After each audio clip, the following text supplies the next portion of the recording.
Hallelujah. യേശുവേ നന്ദി, യേശുവേ സ്തുതി, യേശുവേ ആരാധന. പ്രിയപ്പെട്ടവർ, നമ്മളിന്ന് ചിന്തിക്കുന്ന വിഷയം ഇതാണ്: എല്ലാറ്റിനും ഉപരി നീ ഇതിനു വേണ്ടി പ്രാർത്ഥിക്കണം. ഹല്ലേലൂയ്യ. യേശുവേ നന്ദി. എല്ലാ കാര്യങ്ങൾക്കും ഉപരി നീ ഈ ഒരു കാര്യത്തിന് പ്രത്യേകമായിട്ട് പ്രാർത്ഥിക്കണം. ഹല്ലേലൂയ്യ. യേശുവേ നന്ദി, യേശുവേ സ്തുതി, യേശുവേ ആരാധന.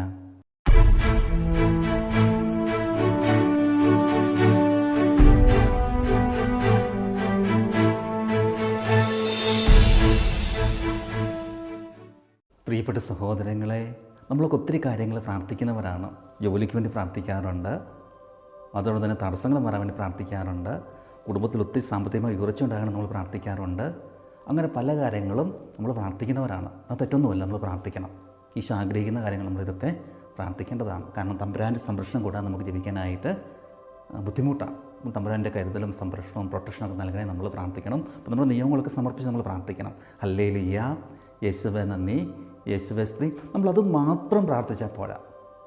വചനം ഒരു കാര്യം നമ്മളോട് സ്പഷ്ടമായിട്ട് പറയുകയാണ്: മകനെ, മകളെ, നീ ഒരു കാര്യം കൂടി പ്രാർത്ഥിക്കും, ഈ ഒരു കാര്യം കൂടി നീ പ്രാർത്ഥിക്കണം. നിൻ്റെ ജോലി തടസ്സം നീ സമർപ്പിച്ചോ, വിഷാദാർസം നീ സമർപ്പിച്ചോ, രോഗത്തിൻ്റെ അവസ്ഥ നീ സമർപ്പിച്ചോ, മറ്റെല്ലാ മേഖലയും നീ സമർപ്പിച്ചോ, പക്ഷേ ഈ ഒരു കാര്യം ദൈവത്തോട് ചോദിക്കാനായിട്ട് നീ മറക്കരുത്. ഹല്ലേലൂയ്യ. യേശുവേ നന്ദി, യേശുവേ സ്തുതി, യേശുവേ ആരാധന. നമ്മൾ ഈ വചനം കാണുക പ്രഭാഷകൻ്റെ പുസ്തകത്തിലാണ്. പ്രഭാഷകൻ്റെ പുസ്തകം 37-ാം അധ്യായം 15-ാം തിരുവചനം. എല്ലാറ്റിനുമുപരി സത്യമാർഗത്തിൽ നിന്നെ നയിക്കുന്നതിന് അത്യുന്നതനോട് പ്രാർത്ഥിക്കുക. ഹല്ലേലൂയ്യ.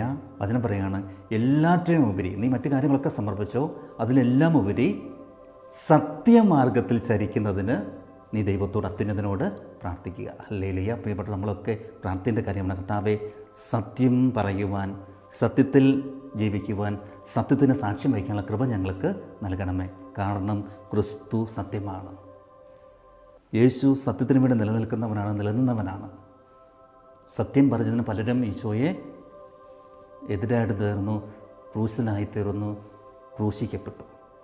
തമ്പുരാൻ സത്യമാണ്. അപ്പം തമ്പുരാൻ നമ്മളോട് പറയുകയാണ്, കർത്താവിൻ്റെ ഫോളോവേഴ്സായ ഓരോ ക്രിസ്ത്യാനിയും സത്യത്തിന് വേണ്ടി നിൽക്കുന്നവനാകണം. അതിനുവേണ്ടി നീ എന്ത് ചെയ്യണം? അത്യുന്നതനോട് പ്രാർത്ഥിക്കുക. സമൂഹത്തിൽ തിന്മ കാണുമ്പോൾ, സമൂഹത്തിൽ തോന്നിവാസം നടക്കുമ്പോൾ, അധർമ്മം വിജയിക്കുമ്പോൾ, പ്രിയപ്പെട്ടവർ, നമ്മുടെയൊക്കെ ദൗത്യമാണ് ധർമ്മത്തിന് വേണ്ടി പോരാടുക, സത്യത്തിന് വേണ്ടി പോരാടുക. അത് ഓരോ ക്രിസ്തു ശിഷ്യൻ്റെയും ദൗത്യമാണ്. അതുകൊണ്ട് വചനം നമ്മൾ പറയുകയാണ്, സത്യമാർഗത്തിൽ ചരിക്കുന്നതിനായി, നല്ല മനുഷ്യനാകാൻ വേണ്ടി, നന്മയിൽ നിറഞ്ഞവനാകാൻ വേണ്ടി നീ അത്യുന്നതനോട് പ്രാർത്ഥിക്കുക. ഹല്ലേലൂയ്യ. യേശുവേ നന്ദി. അപ്പം പ്രിയപ്പെട്ടവരെ ഓർക്കുക, ഒരു ക്രിസ്ത്യാനി എന്ന നിലയിൽ ഞാൻ സത്യം പ്രഘോഷിക്കേണ്ടവനാണ്, സത്യം ചെയ്യേണ്ടവനാണ്, അല്ലെങ്കിൽ സത്യത്തിന് വേണ്ടി നിൽക്കേണ്ടവനാണ്. ഹല്ലേലൂയ്യ. യേശുവേ നന്ദി. തിന്മയെ വെറുത്തുപേക്ഷിക്കേണ്ടവനാണ്, നന്മയ്ക്ക് വേണ്ടി നിൽക്കേണ്ടവനാണ്. ഹല്ലേലൂയ്യ. ഈ ഒരു ബോധ്യം നിങ്ങൾക്കും എനിക്കും ഉണ്ടാകട്ടെ. അതുകൊണ്ട് വചനം നമ്മൾ പറയുകയാണ്, എല്ലാറ്റിനുപരി സത്യമാർഗത്തിൽ ചരിക്കാനായിട്ട് സർവേശ്വരനോട് പ്രാർത്ഥിക്കും. നമുക്കും സത്യം, കർത്താവെ, സത്യത്താൽ നയിക്കപ്പെടുവാൻ, സത്യത്തിനു വേണ്ടി സാക്ഷ്യം വഹിക്കുവാൻ, ജീവൻ തന്നെ വിടിയാൻ തയ്യാറാകുവാൻ കൃപ ഞങ്ങൾക്ക് നൽകണമേ എന്ന് പ്രാർത്ഥിക്കാം. ദൈവം നമ്മളെ സമർത്ഥമായിട്ട് അനുഗ്രഹിക്കട്ടെ. നമ്മുടെ കർത്താവായ ഈശോ മിശിഹായുടെ കൃപയും പിതാവായ ദൈവത്തിൻ്റെ സ്നേഹവും പരിശുദ്ധാത്മാവിൻ്റെ സഹവാസവും നമ്മളെല്ലാവരും കൊണ്ടായിരിക്കട്ടെ, ഇപ്പോഴും എപ്പോഴും എന്നേക്കും. ആമേൻ. ഈശോ മിശിഹായ്ക്ക് സ്തുതിയായിരിക്കട്ടെ.